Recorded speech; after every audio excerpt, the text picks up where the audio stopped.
I want to make a couple of things clear prior to some of the statements we want to make. And I think that it's a real sense of what we have set aside as a state, priorities. What are our priorities? What are we trying to do? What do we think will make and move our state and our citizens forward? But I do want to frame it in the sense that we have done some things in the past that have not been very successful. In 2005, then Governor Taft cut the state income tax over 21% over 5 years. So what happened? And I think this is important. Well, 5 years later, Ohio was faced with an $8 billion budget deficit.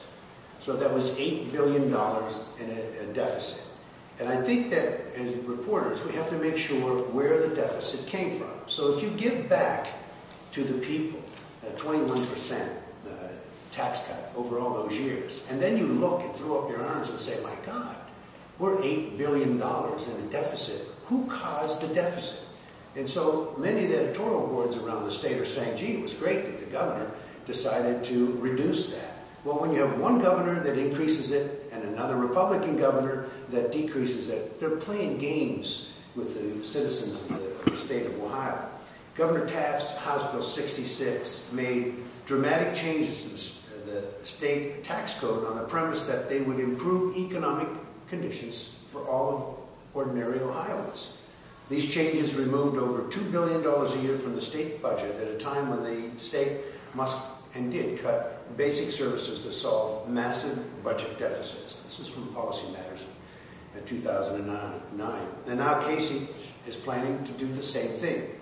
So I want to frame my discussion here in this press conference on what we are doing at the state and what Kasich is doing, Governor Kasich is doing in a damaging way to the state of Ohio. Income tax is the largest single source of state revenue, as Wendy has mentioned, in the current two-year state budget. Its forecast accounts for 30% of revenue, or close to $17 billion for Ohio's main operating budget.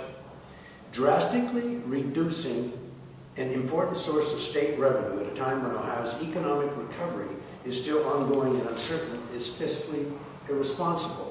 So the governor comes along and he says, I'm going to increase the gas and oil tax, the severance tax at 1.5% or 1 3/4. And then I'm going to give that back to all the citizens, all 11 million citizens of the state of Ohio, which really comes down to about $42 a year. But the top 1% are the ones who really will benefit from this tax give back that he's giving. So what he's doing, he's again pitting the middle class and the poor and taking care of his rich friends.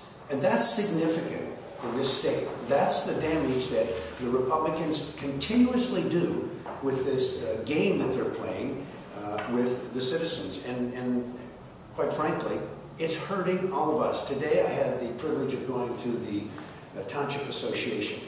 And 3 of my township officials, 2 of whom are Republican, I might add, were complaining about the cuts in the local government fund. So now you have, and they're begging us, please no more cuts in the local government fund. This is killing us because we had to put a police levy on. And the same time that they were doing that in Boardman, they were putting a school levy on.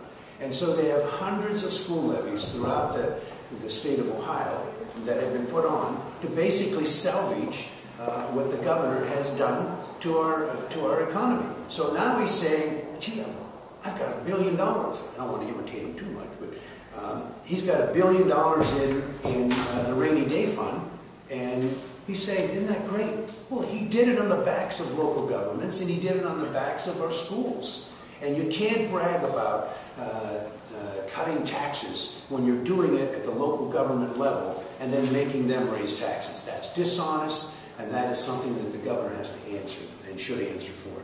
Not to mention the fact that the estate tax also damaged us. I was going to mention the Policy Matter quote today about the report, the national report that just came out. But it was covered, but it's significant because what it really showed in the process of making sure that we understand the differences in Ohio. In Ohio, it has there's non-tax revenue is at 33%.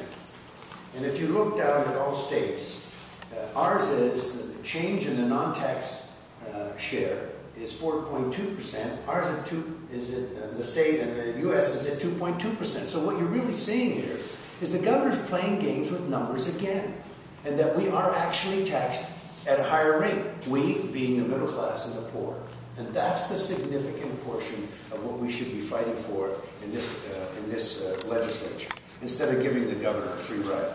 And finally, in conclusion, the shale boom is a significant addition to what we think in this state should be a tax that's much larger than what he's proposing. And that tax, as far as I'm concerned, should be closer to what Texas tax is, and that's at 7%. And with that 7%, even if it's the 1.5% that the governor proposes, but it should go back to local governments and should go back to schools. And that's not what this governor is doing. The income tax does not drive high income tax, does not drive high income earners out of Ohio, by the way. The governor continues to say that. So here we have an administration, two Republican administrations that said we have to decrease the taxes on Ohioans because they will increase the opportunities for more jobs and a better economy. That did not happen. And that is a sleight of hand by Republican governors who continuously are disingenuous with the numbers to all of Ohioans. I'd like to take just a moment here to introduce the next speaker, Representative Mike Foley.